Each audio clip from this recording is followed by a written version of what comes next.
সুদের হার 9% থেকে কমে 4% হওয়ায় এক ব্যক্তির আয় 2 বছরে 50 টাকা কমে গেল, তার মূলধন কত?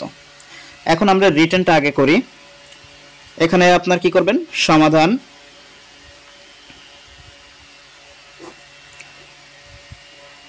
সুদের হার কমে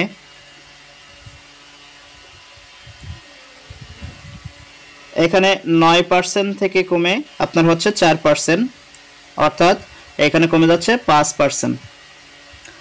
অর্থাৎ 100 টাকায় সুদ কমতেছে আপনার 5 টাকা। কত বছরে? 5% সুদ কমে যাচ্ছে, মানে 100 টাকায় 1 বছরে সুদ কমতেছে 5 টাকা। এখন সেই হিসাবে 2 বছরে 50 টাকা আয় কমে যাচ্ছে। এই অঙ্কের ভিতরে কিন্তু আপনার আয় কমে যাচ্ছে এই কথা উল্লেখ করছে। সুতরাং আপনাকে এখানে সুদের কথা না ধরে আমরা আয়ের কথা হিসেবে ধরতে পারি। আমরা লিখব এইভাবে,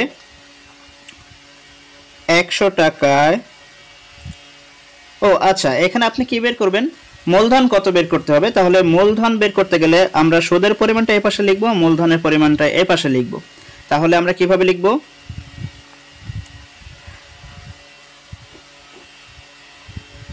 5 টাকা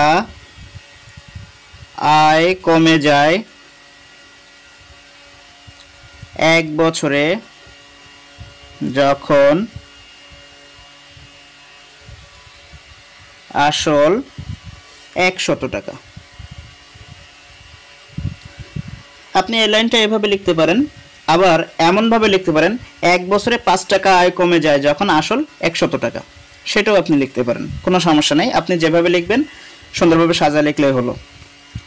এখন 1 টাকা আয় কমে যায় 1 বছরে যখন আসল কত টাকা হবে? 5 টাকা যখন কমে গেছে তখন আপনার আসল ছিল 100 টাকা।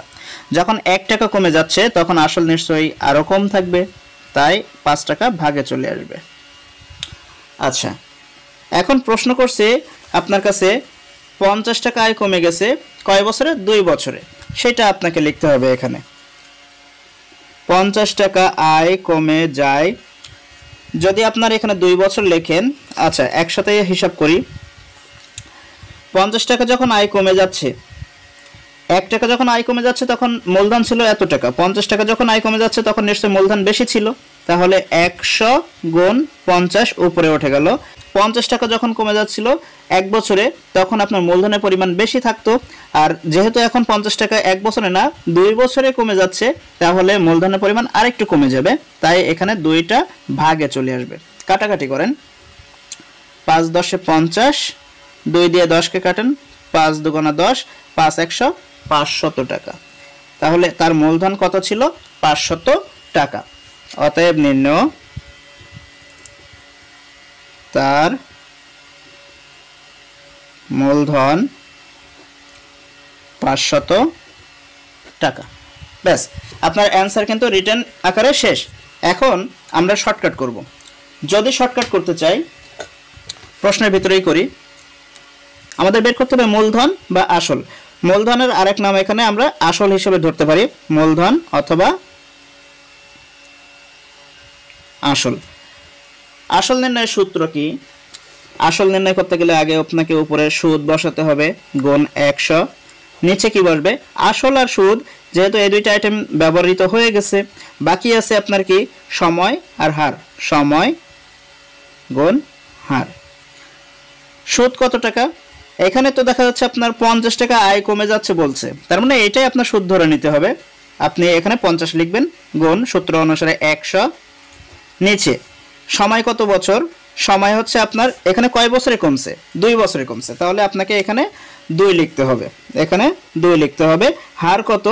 এখন আপনার 9% থেকে কমে 4% হয়ে যাচ্ছে, আপনি সেটা বিয়োগ আকারে দেখা দিতে পারেন। 9% বিয়োগ 4%, এভাবে বিয়োগ আকারে দেখা দিতে পারেন। যেহেতু আপনি নিজে এইটুকু সলিউশন নিজে বের করে নিয়ে এসে জাস্ট এমসিকিউতে টিক মারবেন, সেহেতু আপনি এখানে দেখাতেও পারেন, আবার ক্যালকুলেশন করে একবারে 9 থেকে 4 বিয়োগ করে 5 বসাই দিয়েও হিসাব করতে পারেন। জাস্ট এইভাবে আপনাদের দেখাচ্ছে ভেঙে চুরে, কারণ এটা যেন আপনারা বুঝতে পারেন। আর যখন আপনি নিজে ক্যাপচার করতে পারবেন তখন এত কিছু তো দরকার নেই, আপনার এত সূত্র লেখার দরকার নেই। জাস্ট মনে মনে সূত্রটা সাজাবেন, সাজায় সেই হিসাবে মানটা খাতায় বা প্রশ্নের ভিতরে যে কোনো এক জায়গায় লিখে আপনি অ্যান্সারটা বের করে নিয়ে আসবেন। তো এখানে ক্যালকুলেশন করেন কত হয়, উপরে থাকে 50 গুণ 100, নিচে থাকে 2 গুণ 9% থেকে 4% বিয়োগ মানে 5% থাকে। তো পার্সেন্ট দিলে তো আর কাটাকাটি করা যায় না, সরাসরি 5 রাখলাম। এবার কাটাকাটি করেন, 5 দিয়ে 50 কে কাটেন 10, 2 দিয়ে 10 কে কাটেন আপনার 5, 5 100 গুণ করেন হয়ে যাবে 500 টাকা। তাহলে এইটা হলো আপনার শর্টকাট করে এমসিকিউ এর জন্য অল্প সময়ে উত্তর বের করা। আর রিটেন করলে এইভাবে আপনার যেভাবে দেখলেন সেভাবে করতে পারেন।